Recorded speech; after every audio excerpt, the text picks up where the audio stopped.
Dans ce temps où le monde cherche des repères, le monde cherche des solutions, nous prions que Seigneur ce matin, tu nous parles et que nous conduises, que le Dieu de solution, de toute solution, rien n'est impossible, parce que tout est possible à toi. Tu as créé l'univers par ta parole, et c'est par ta parole qu'il a été affermi. Alors instruis-nous ce matin, donne notre esprit, dans le nom de Jésus. Amen. Gloire à Dieu. Alors, ce matin, nous allons parler de la foi. La foi. Amen. Nous continuons de parler de la foi. Alors, la foi peut être le thème de toute notre vie. Pourquoi? Parce que tout ce que nous faisons est lié à la foi, soutenu par la foi. Amen.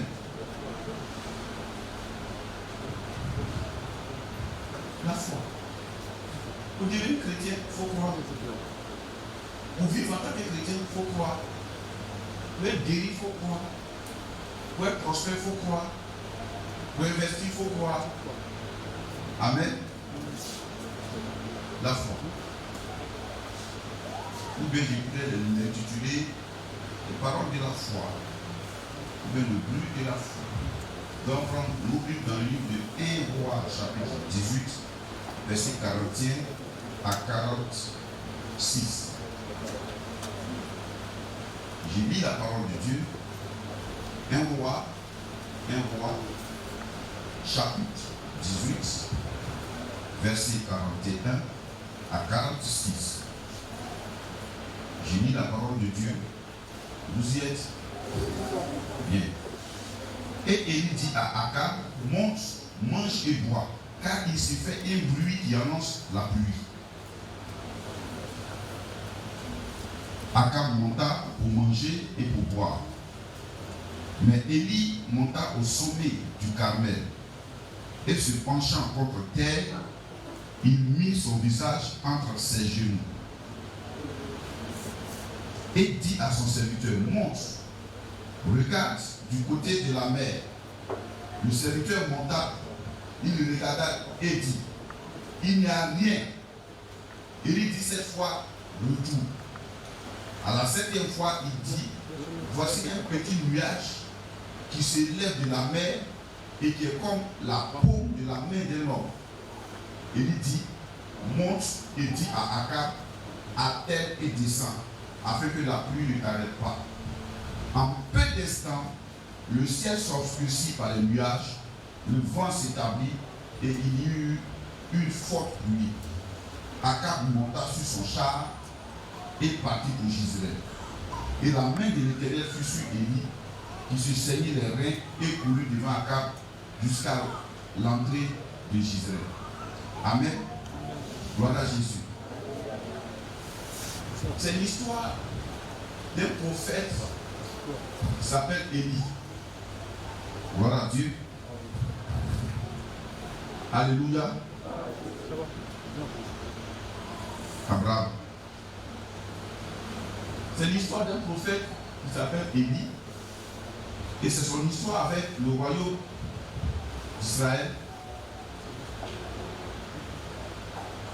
Auparavant, quand Israël avait commencé avec le mariage de Akab et de Jézabel, a commencé à adorer les Baals, Élie a dit, dans ce pays, il ne va pas tomber de pluie.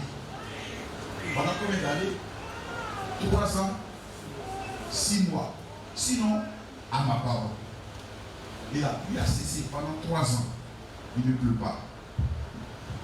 Alléluia.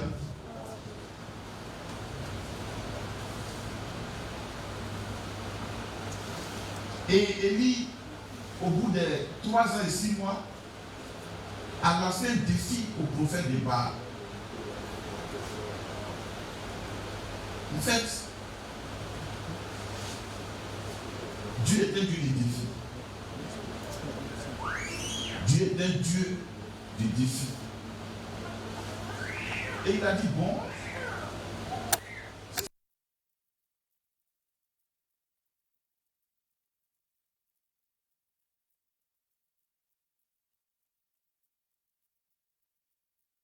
demain, et on va voir, c'est le Dieu de qui va répondre par les miracles. Gloire à Jésus. Alléluia. Alors, Élie a fini de manifester la gloire de Dieu, et le feu est descendu pour lui, et il a fait tuer les prophètes des Baal. Mais la pluie n'était pas encore tombée. Amen. Il a dit à Akab, il dit monte, mange et bois, car il s'est fait un bruit qui annonce la pluie.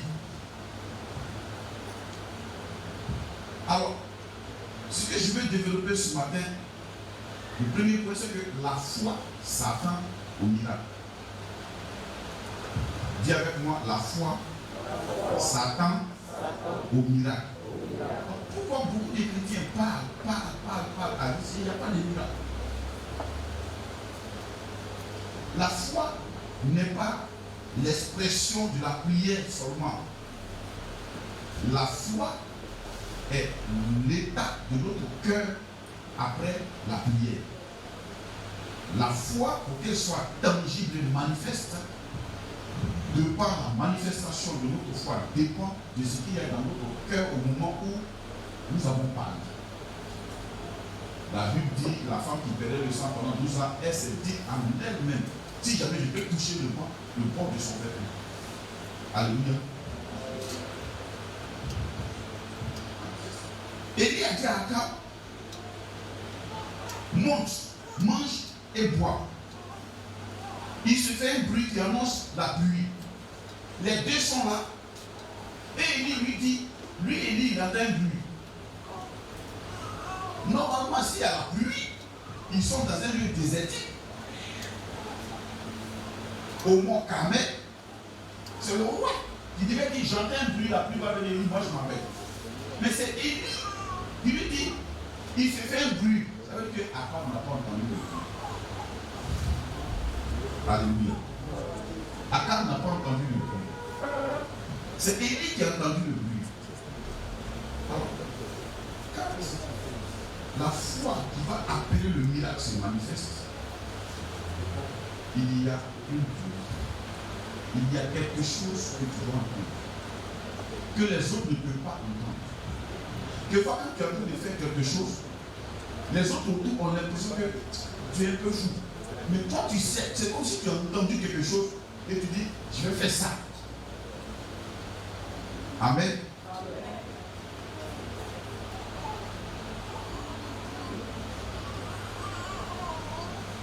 Vous voyez ici, Élie s'attendait à la pluie. Et il n'attendait que la pluie. Élie n'attendait rien d'autre que la pluie. Le contraire de la pluie ne pouvait pas être dans le cœur d'Élie. Il s'attendait à la pluie. Dis-moi, je dois m'attendre à la pluie. Je dois m'attendre à la pluie. La foi d'Élie avait une espérance, la pluie. Élie ne s'attendait pas à une solution contraire. Il s'attendait à la pluie. Mais Élie ne s'est pas seulement attendu. Il a insisté et il a persisté. Regarde ce qu'il dit. Il dit à son serviteur, monte, regarde du côté de la mer. Alléluia. S'il y a un nuage, va vérifier mon attente. Est-ce qu'il y a un nuage? Le gars est monté, il est venu, il dit quoi? Il n'y a rien. Et vous pouvez dire, mais c'est que Dieu m'a trompé. Qu'est-ce qu'il a dit? Il dit, retour. Dis à moi, retour. Il faut dire à moi, retour. La Bible dit, il est retourné combien de fois? 7 fois. En fait, ce n'est pas le chiffre 7 qui est quelque chose ici. Bah, si on s'attend à ça, On va faire 7 fois, s'il n'y a rien, on va s'arrêter là. En fait, c'est la 7e fois qu'il a vu quelque chose. Sinon, s'il était venu 7e fois, Élie allait lui dire encore, non, je ne t'entends pas, encore. Il dit retourne, regarde encore, 1 fois, 2 fois, 3 fois, 4 fois, 5 fois, 6 fois, 7 fois.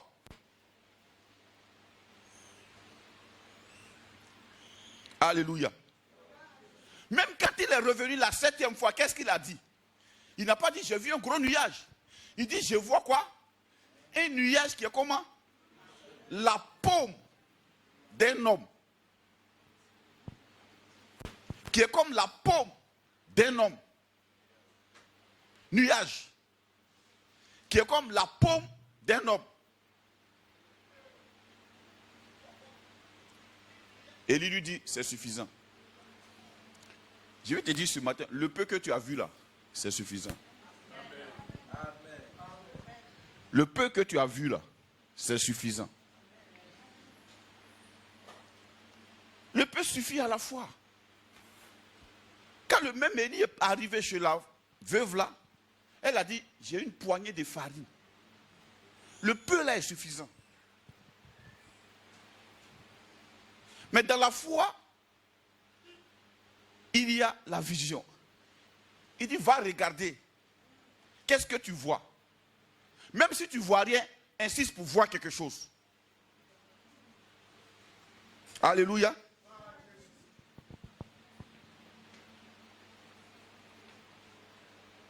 Voici un petit nuage. Un tout petit nuage. Un tout petit nuage. Élie n'a pas dit, bon, vraiment, je suis découragé. Si Dieu vraiment était Dieu, à l'instant où j'ai dit sécheresse vient, sécheresse est venue, mais pourquoi au moment où j'ai dit pluie vient pas? Beaucoup s'arrêtent là. Beaucoup de personnes s'arrêtent là. Alléluia. La foi, elle insiste et elle persiste. Si tu n'insistes pas, ce n'est plus la foi. En fait, tu scrutes les horizons pour voir de quel côté se trouve la pluie. Comme Lot, tu vas sauter du côté de Sodome et Gomorrhe. Aujourd'hui, vous voyez un peu. Élie n'a pas dit c'est parce que peut-être le sang des prophètes là est versé sur Israël. Il dit je m'attends à la pluie. À quoi tu t'attends? C'est ce qui compte. À quoi est-ce que tu t'attends? C'est ce qui compte. À quoi tu t'attends? Si tu dis je viens pour prier pour ta guérison, à quoi tu t'attends? Ce n'est pas l'onction qui a un problème, c'est ta foi qui a un problème.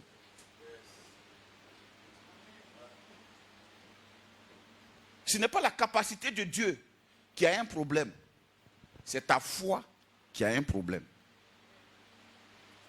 Alors, on va essayer de voir un peu la foi. La Bible dit quoi? La foi vient de ce qu'on entend. Ce qu'on entend qui vient de la parole de Christ. Alors, regardons Élie. Pourquoi il a insisté et il a persisté? En fait, Élie n'était pas dans la ville. Il vivait en dehors de la ville. En d'autres termes, en dehors de tout ce qui pouvait tuer la foi. En dehors des bavardages qui peuvent tuer ta foi. En dehors des nouvelles qui peuvent tuer ta foi. En dehors de certaines informations qui peuvent détruire ta foi. Gloire à Dieu. Les dernières nouvelles qui tuent la foi des gens, c'est de trouver toujours l'origine du mal. Aujourd'hui, les prophètes n'ont plus la solution. Ils ont la vision de l'origine du mal. Je n'ai pas besoin que tu me dises, c'est mon père ou bien c'est mon grand-père. Je cherche une solution. Tu as ça ou bien tu n'as pas ça. Gloire à Dieu. Et ils ont tellement habitué les gens à ça que les gens ne croient plus même à la bonne nouvelle. En fait, il est malade. Il ne s'attend pas à la guérison. Il s'attend à ce que tu lui dises d'où vient sa maladie.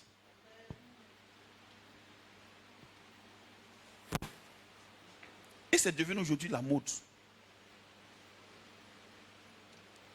Non, de toute façon, je vois là. C'est pourquoi tu ne te maries pas. C'est parce que... Qui t'a dit ça? Qui t'a dit ça?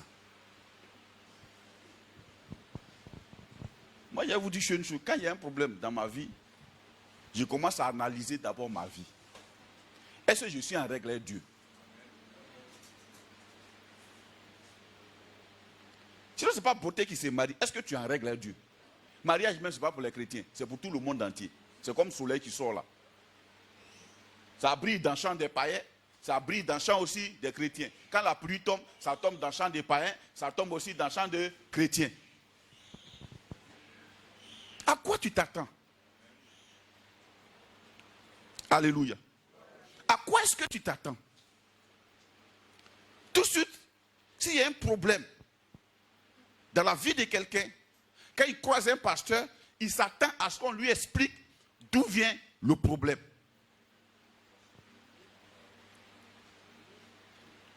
Mais en réalité, je n'ai jamais vu dans la Bible Jésus faire ça. Parce que ça suscite quoi? Des conflits et des divisions dans les familles, aujourd'hui, où je vous parle. Les gens qui ne connaissent pas le prix d'une âme, qui n'ont jamais bravé le soleil pour aller chercher une âme dehors, c'est eux qui sont prêts à dire aux gens, le problème là, ça vient des temps. Et le gars, il est perturbé. Il est troublé. Regardons à Jésus. Est-ce que ça, c'est une bonne nouvelle? Quand on te dit que c'est ton père qui est en train de te tuer, est-ce que c'est une bonne nouvelle? Non, dites-moi, répondez-moi. Oh, Jésus dit quoi? Allez annoncer quoi? La bonne nouvelle. Dis avec moi la bonne nouvelle. Jésus est mort à la croix pour neutraliser toutes les forces démoniaques pour nous. Et quiconque se confie en lui ne sera point confus. T'es-tu confié en lui, oui ou non? Bonne nouvelle. Akab ne s'attendait à rien d'autre qu'à la pluie.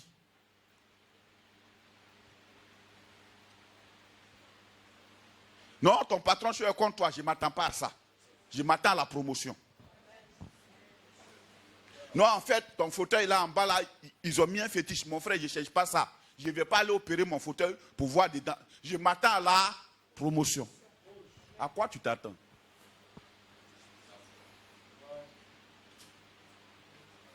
Gloire à Dieu. Aujourd'hui, les gens ont rendu la foi des gens tellement visible. C'est-à-dire qu'ils veulent toucher les choses physiques pour croire. Dis avec moi la foi.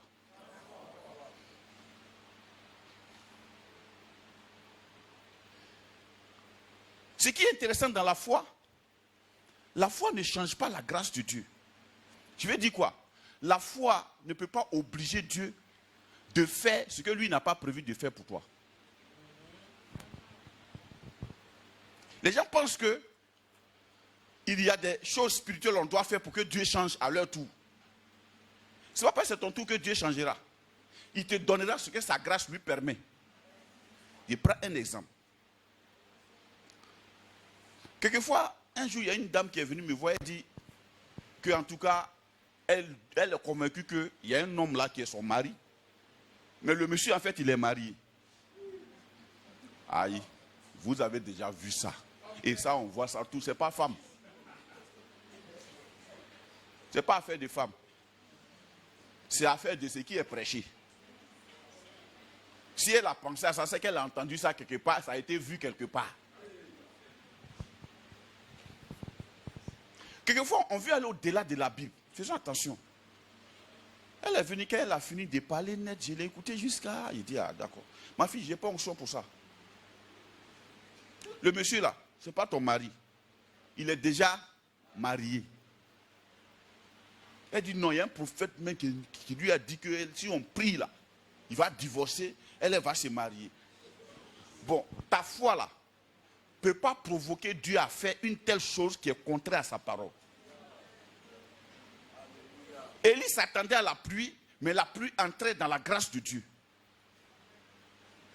Alléluia. Gloire à Dieu. Est-ce qu'on se comprend? On se comprend.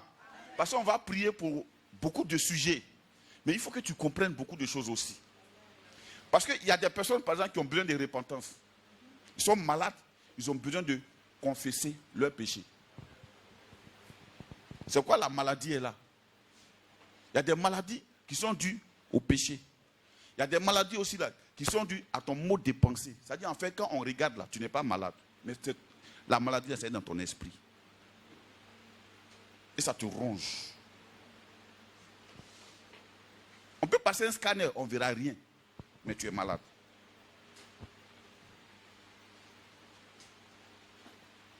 Comment quelqu'un ne peut pas faire une journée sans parler des gens?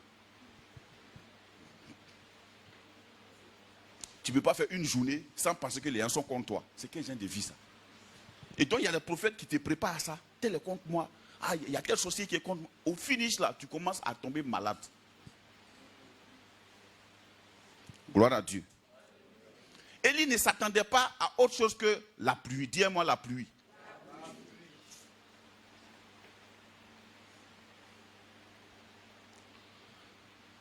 Il a dit à Élie, à Akab, monte, mange, parce que j'entends un bruit. Quand tu as la foi, exprime ta foi. Akab n'a pas entendu le bruit, mais Élie dit, lui, il entend un bruit, le bruit de la pluie. Son serviteur est là, Akab est là, et puis il dit, j'entends un bruit. Le serviteur n'entend pas, et Akab n'entend pas. Monsieur le prophète, tu mens ou bien c'est comment? Moi, j'aime ce genre de bruit. Et j'entends beaucoup ce genre de bruit. Ce bruit qui annonce la pluie. J'entends ça beaucoup. Alléluia.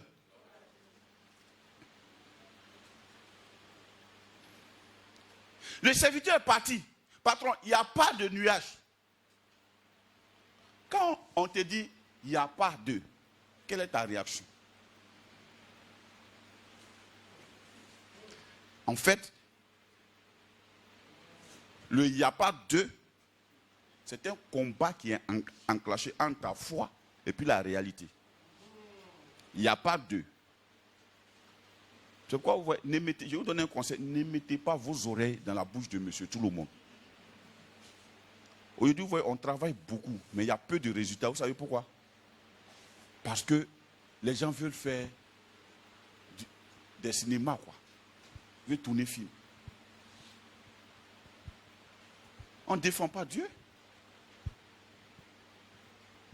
Dieu, il est Dieu, il fait ce qu'il veut. On ne le défend pas, sa parole est vraie. Quand on te dit des choses qui ne t'annoncent pas une pluie, on est en train de faire quoi? Alléluia. Quelquefois, toi-même, tu ne crois même pas. À ta destinée, tu ne crois pas. Alléluia. Il dit retourne. La foi insiste. La foi persiste. Donc n'abandonne pas un si bon chemin. Continue d'insister et de persister. Je vous dis que ce n'est pas facile.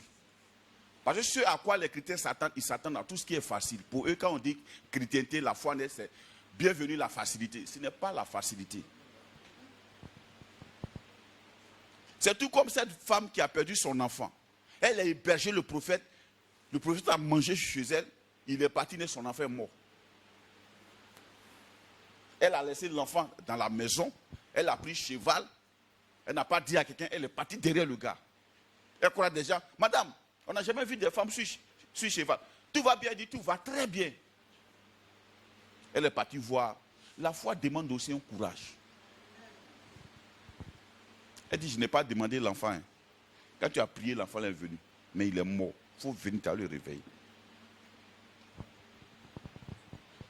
Elle n'est pas allée appeler les morguiers d'à côté pour constater vraiment si l'enfant vit ou bien il est mort. Amen. C'est pourquoi on a besoin souvent des retraites.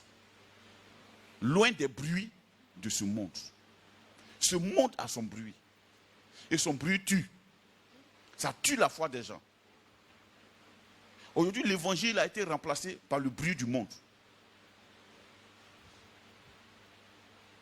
Soit tu es seul et puis ton esprit seul t'accuse. Ce que j'ai fait, est-ce que c'est bon, est-ce que c'est pas bon? Est-ce que c'est comment? On ne demande jamais, est-ce que c'est vrai ou bien c'est pas vrai? On dit, est-ce que c'est bon ou bien c'est pas bon? Vous voyez un peu, non? Est-ce que c'est vrai ou bien c'est pas vrai? C'est différent de est-ce que c'est bon ou bien c'est pas bon. Quelque chose peut être bon, bonne, et puis ne pas être vrai. Je vous ai dit, soyez vrai. C'est mieux. Tout le monde demande, est-ce que c'est bon? Est-ce que c'est pas bon? Alléluia. Élie a dit retourne. Combien de fois? 7 fois. Mais le serviteur dit, je vois, j'aime ce serviteur-là. Lui aussi, il a joué un rôle important. Il avait trop confiance en son maître. Sinon, si sur la route, il disait, mais ce gars-là, même moi, je ne le comprends pas. Il me dit, retourne seulement. Il pouvait ne pas aller. Et puis faire demi-tour, quelque part, venir dire, je n'ai rien vu. Parce que si la première fois, il n'a rien vu, la deuxième fois, il n'a rien vu, je pouvais s'arrêter ou venir dire, le vieux, il n'y a rien. Souvent, les gens veulent convaincre Dieu du mal qu'ils sont en train de vivre. Non, Dieu, en fait, toi, tu ne comprends pas bien. Ce que moi, je traverse là, ça nécessite une prière de délivrance extraordinaire. Comme si Dieu est en dessous de tout ce qui peut nous arriver. Dieu, il est au-delà. Il fait comme ça. Les montagnes s'abaissent. Tout dépend de ta foi. Et la foi, la Bible vient de ce qu'on entend qui vient de la parole de Christ. Regardez aujourd'hui. Pourquoi souvent, il y a 3 types même d'évangiles. Sinon, il y a un seul évangile là, c'est bonne nouvelle, c'est pour Jésus là, qui est l'évangile. Le reste là, ce n'est pas évangile. Il y a des bonnes nouvelles qui en réalité ne contiennent pas les molécules de la bonne nouvelle. La bonne nouvelle tourne autour de ce que Christ a fait. Ça ne tourne pas autour de tes valeurs. Or, la plupart du temps, c'est les valeurs humaines qu'on met en exergue. Non, ça tourne autour de ce que Christ a fait. C'est ça la bonne nouvelle. Moi, je ne crois pas que je serai guéri parce que j'ai jeûné. Je crois que je suis guéri parce que la parole de Dieu dit, par ses meurtrissures, nous avons été guéris. C'est à ça que je crois. Deuxième vague de choses, c'est ceux dont la foi n'a pas d'assise. Touche-le. Vous comprenez un peu? C'est-à-dire,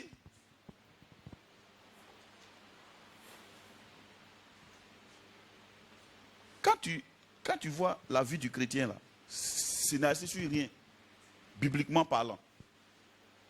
Tu peux manifester une espérance, mais ce n'est pas la foi. Amen. Gloire à Dieu.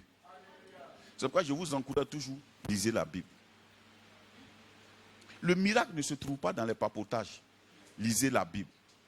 Vous êtes trop au courant du monde pour être au courant de Dieu. Quand tu es trop au courant de ce qui se passe dans le monde, tu ne peux pas être au courant de ce que Dieu est en train de faire. La différence entre Élie et nous, c'est que Élie, l'Esprit de Dieu est descendu sur lui. Et puis Dieu l'a mis à part pour toute une population. Or nous, Dieu est venu vivre en nous.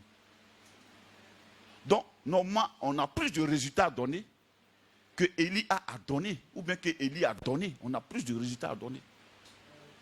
C'est pourquoi je vous dis, si on ne te pousse pas vers la parole de Dieu, vers la recherche de Dieu, par toi-même, tu t'assois, tu fais la méditation de la parole de Dieu, tu vas perdre ton temps. Alléluia. Parce que les miracles ont un but.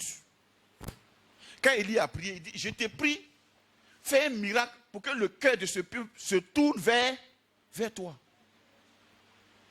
C'est le but des miracles. Maintenant, si toi, tu n'attends pas un miracle et que ton cœur même se tourne naturellement vers toi, toi-même, tu deviens le miracle. En fait, ce que les gens ne veulent pas être, ils ne veulent pas être eux-mêmes le miracle. Ou bien le provocateur du miracle. ils veulent bénéficier du miracle, point.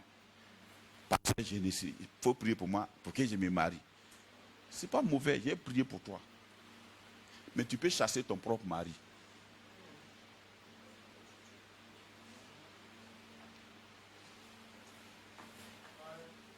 Oui.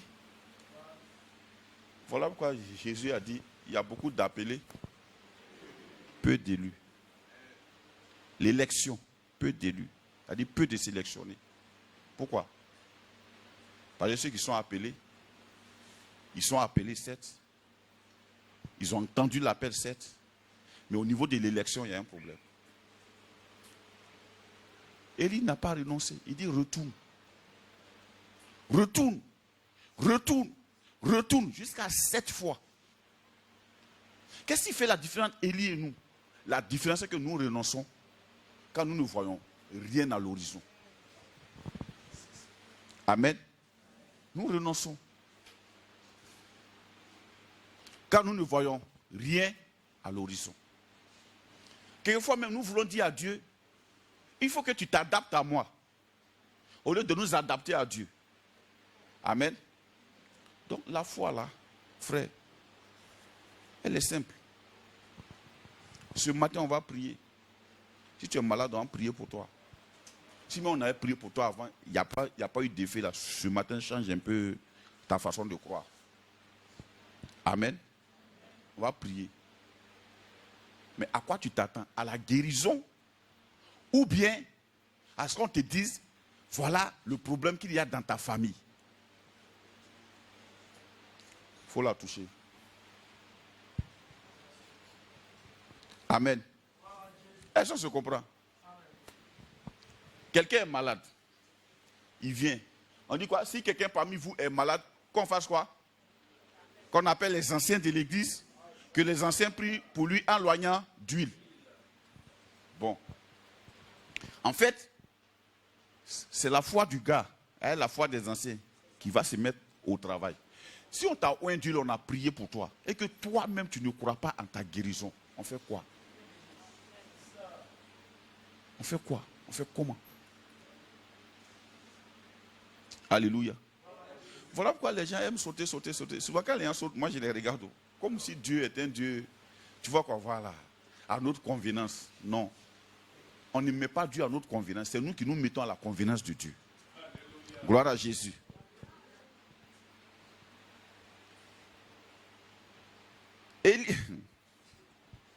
C'est pour ça qu'Élie a décidé d'aller vivre dans le désert. Parce qu'être au milieu des gens, il y a tellement de nouvelles. Tellement de mauvaises nouvelles. Aujourd'hui même, on n'a plus foi même en quelqu'un. Tellement il y a de mauvaises nouvelles, il y a de mauvaises pratiques. Si tu n'as pas le nez dans la parole de Dieu, tu es cuit. Alléluia. Tu es mort avant le combat. Parce que c'est la Bible qui te dit en réalité qui tu es. La Bible est notre miroir. Elle te dit qui tu es, comment tu es. Amen. Gloire à Dieu. Alors, ce matin, je vais te poser la question. À quoi tu as déjà renoncé? Parce qu'il y a beaucoup de chrétiens qui sont devenus aujourd'hui comme des religieux. C'est-à-dire, en fait, il est là parce que l'église lui plaît, quoi. Voilà. Sinon, il ne s'attend à rien. Très souvent même, quand il ne nous voit pas faire ce que lui, il veut qu'on fasse là, il pense qu'on n'est pas loin. Souvent, les gens aiment trop le folklore. Je vous ai dit, un jour, on va parler de la délivrance. Ou bien on va parler de la prophétie. Il suffit que quelqu'un te croise au bord de la route, qui te dise que non, en fait, il y a un problème dans ta famille, voilà pourquoi il y a tel blocage. Mais qui vit sans blocage même? Dites-moi, montrez-moi quelqu'un dans la vie de qui il n'y a jamais de blocage. C'est-à-dire, aujourd'hui même si une porte s'est ouverte, il y a une autre porte là, il y a blocage. Paul dit, actuellement, nous voyons flou. Quand nous allons aller là-bas, nous allons voir de façon distincte. Il y a un domaine, on peut soigner aujourd'hui, il y a un autre domaine là. Ça peut être une épreuve. Tu as quel problème? Pour ça, moi je pense que... Bon, Pourquoi tu ne te poses pas la question, est-ce que ce n'est pas parce que moi-même là, je pêche? On ne voit jamais vos péchés. Hein? On voit toujours les autres. C'est les sorciers. C'est les gens de ma famille. C'est les gens de ti. C'est le pasteur. Et toi-même. Vous voyez? On est dans la foi adamique. Quand Adam a péché, lui et Ève, regardez leur réaction. Adam dit, c'est la femme que tu as mise à côté de moi. La femme dit à son tour, en fait, c'est le serpent. Bon, la question c'est, est-ce que le serpent là, il t'a frappé pour te faire coucher, pour mettre ça pour ouvrir ta mâchoire, mettre ça dans ta bouche, et puis appuyer pour que ça rentre dans ton estomac, ça passe par ton oesophage pour tomber dans ton estomac. Est-ce que c'est ce qu'il a fait? Non. Il a fait quoi? Il t'a proposé. Tu as accepté. Donc qui est fautif? C'est toi. Cet évangile, ça n'y est jamais dans le traitement des gens. Toujours, c'est les autres. On m'a dit que mon papa est sorcier. Bon, quand on a fini de faire tout ça là, ça t'a avancé à quoi? Il te dit une chose. Il y a ton travail toi-même. Ton problème peut être dû à ta paresse. La Bible peut te parler que tu es paresseux. Ou bien que tu es paresseuse. Ça peut être le sommeil aussi. Tu aimes trop dormir. Ton problème peut être le gâchis. Quoi qu'il en soit, c'est qu'il y a des actions dans la vie de l'homme qui ont une conséquence. Quand tu prends la Bible va te parler. Tu te repens. Se repentir, tu te détournes de ça. Puis c'est tout. Prenons un exemple. Quelqu'un qui ne pardonne pas. Moi, je n'ai jamais vu ça ailleurs. C'est-à-dire, quand je vois les chrétiens façon, ils sont hypocrites là. Il y a des fois, j'ai envie de dire, ah Seigneur, attends. C'est moi, je ne suis pas normal. Ou bien je suis malade. Il peut vivre avec toi comme ça. Il te salue. Hein. Et puis c'est peut-être 1 an, 2 ans après, Jésus vient te dire, en fait, il y a quelque chose que tu lui as fait avant là. Lui, ça lui a fait mal. Hein? Et puis tu mangeais à moi là. C'est quel genre de vie ça? Vrai ou faux? Mais ça crée des problèmes. Comment tu peux vivre avec un tel truc dans ton cœur? Je ne sais pas pourquoi le Saint-Esprit est en train de détourner un peu ça, mais je suis sûr qu'il veut faire quelque chose ce matin pour quelqu'un. Parce que ce n'est pas le message que j'avais prévu là, qui est écrit là, qui est là. C'est le même test, mais c'est en train de partir ailleurs. Examinons un peu les choses, examinons. Soyez vrais. Un chrétien doit être vrai.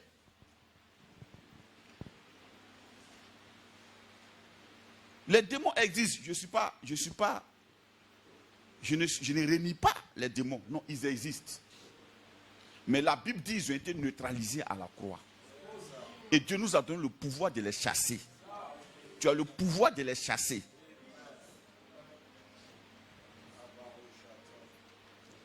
Ce matin, il peut te poser la question. Tu peux accuser le démon de célibat, oui. Tu peux accuser ça. Mais quelle est ta vie secrète? Comment tu vis toi-même? Comment tu vis?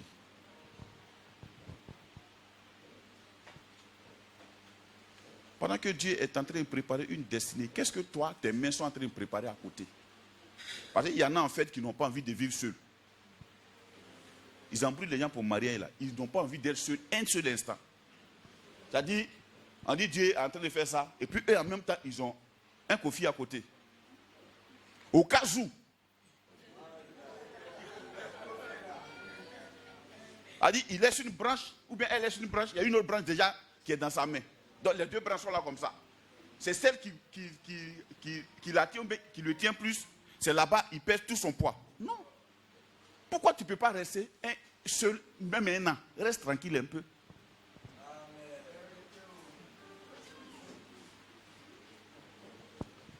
Tu ne peux pas rester tranquille un peu.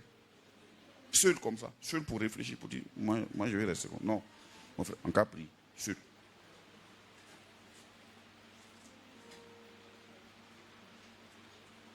La foi. Dis-moi la foi. C'est ça. Donc ce matin, on va prier pour tous les sujets que tu connais. Ce matin, je suis convaincu dans mon esprit en venant ici que Dieu veut faire quelque chose ce matin pour quelqu'un. Mais je veux savoir il y a quoi dans ton cœur. Est-ce que tu es prêt? Est-ce que tu t'attends au miracle ce matin? Est-ce que tu t'attends au miracle ce matin? Si tu ne t'attends pas au miracle, et qu'il y a quelque chose dans ton cœur depuis là qui est devenu pesant contre toi-même et contre quelqu'un, prends 2 minutes et enlève-le. Amen. Aujourd'hui, vraiment, on va prier pour 2 sujets, pour ton sujet. On va prier pour ça.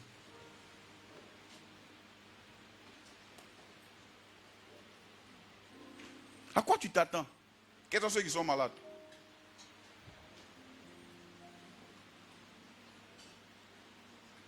D'accord? On va prier avec vous ce matin. La Bible dit Élie était un homme de la même nature que nous. Il a prié. La pluie s'est arrêtée pendant 3 ans et demi.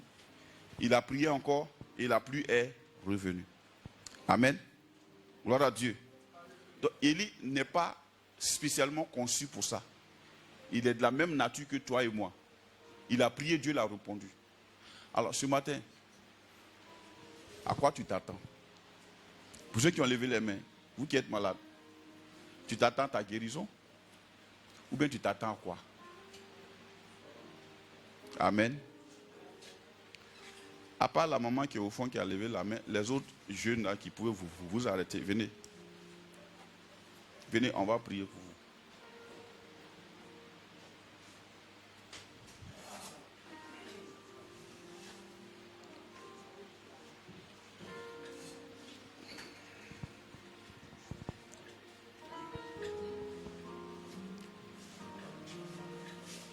Mets-toi ici.